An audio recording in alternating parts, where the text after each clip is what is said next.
Hey guys, it's Doc, and today I'm going to teach you how to install these yard pavers, so hold on.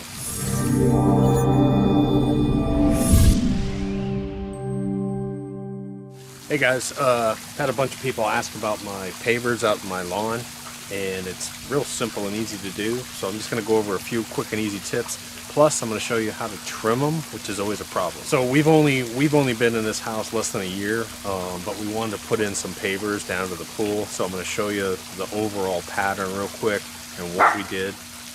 You get to listen to the dogs bark in the background. So we wanted to come from the patio, and we wanted to do a walkway down to the pool.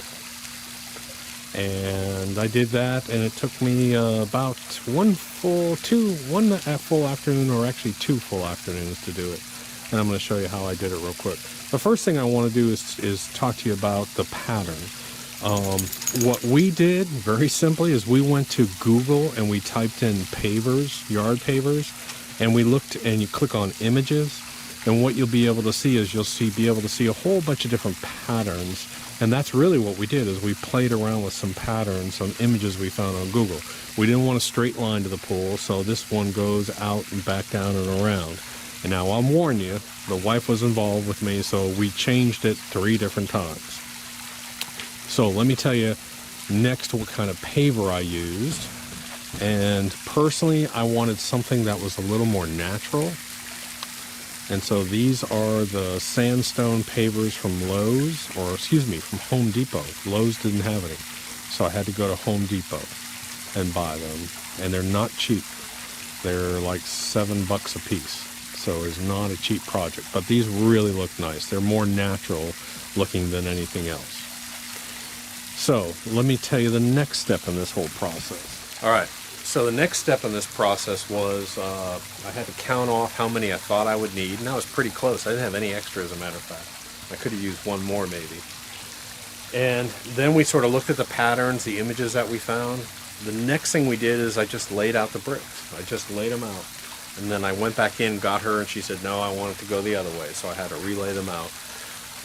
Now, the next thing we did was I just sort of left them and I sort of walked on it, and that's the thing you're going to have to go to. What's a good walking pattern? How you're going to walk on it? And you can see I've sort of got these spaced like this. So I got one over here. So I start with one here, then I go diagonally up, and then I turn one the opposite way up here. But you can mix up the pattern any way you want. So we got the pattern down. The next thing I did just leave them there. Make sure your grass is cut before you do this, by the way. Cut your grass and then leave that out here for about 2 days, or at least 1 full day once you get your pattern down. Because you can see Linda likes my little pattern. The dogs walk this every morning, by the way.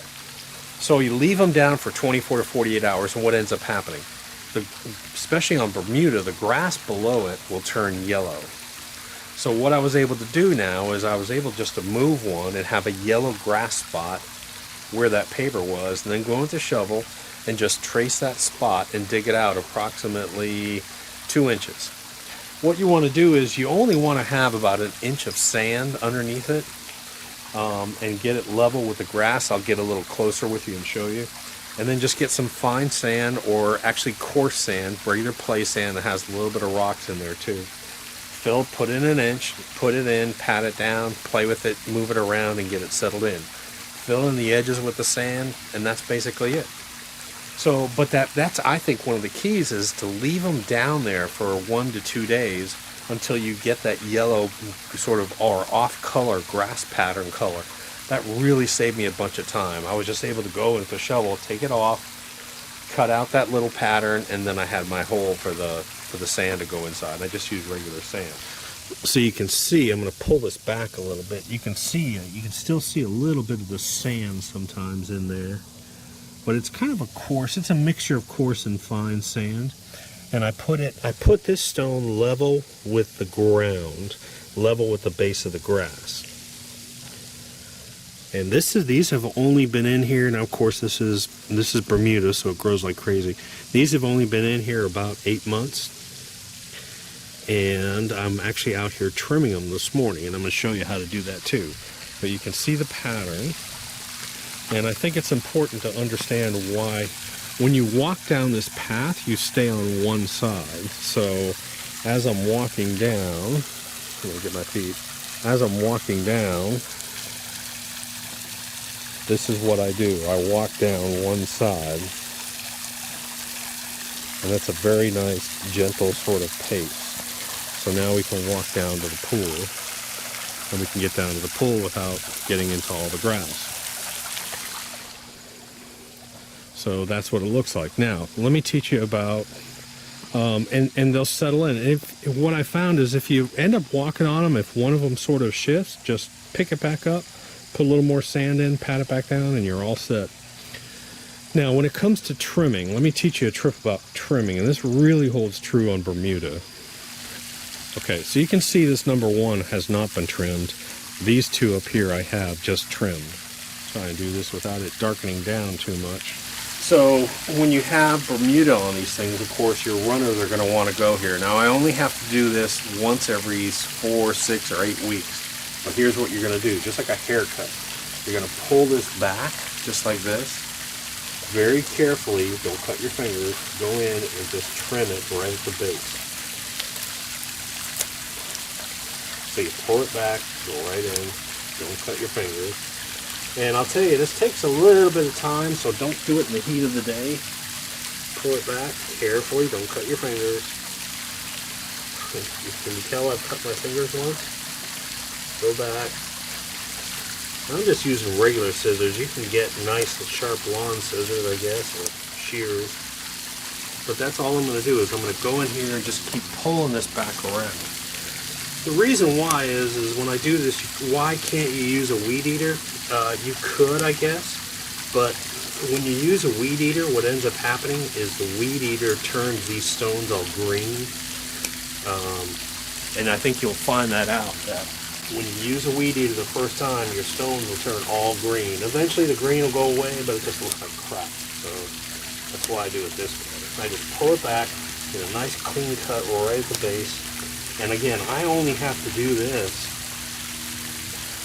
once every 6 weeks or so. And then the lawnmower will take care of the majority of it. But just cut these back at the base. Pull it back. Pull it back, pull it back, and just get it right to the edge of the stone.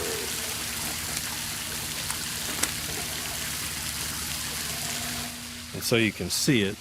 This one is done. Those two are done. And then here's a good example of one that's not done. And you can see the excess grass that's on here, that I need to go in, pull back, and just trim. Again, I only have to do it every 4 to 6 weeks. But once it's done, man, it really looks nice. It's a really nice looking way to put in a little different touch. I mean, this is a big lawn. We needed some other stuff. Anyways, guys, that's Doc. Hope this little tip helped you. Talk to you later.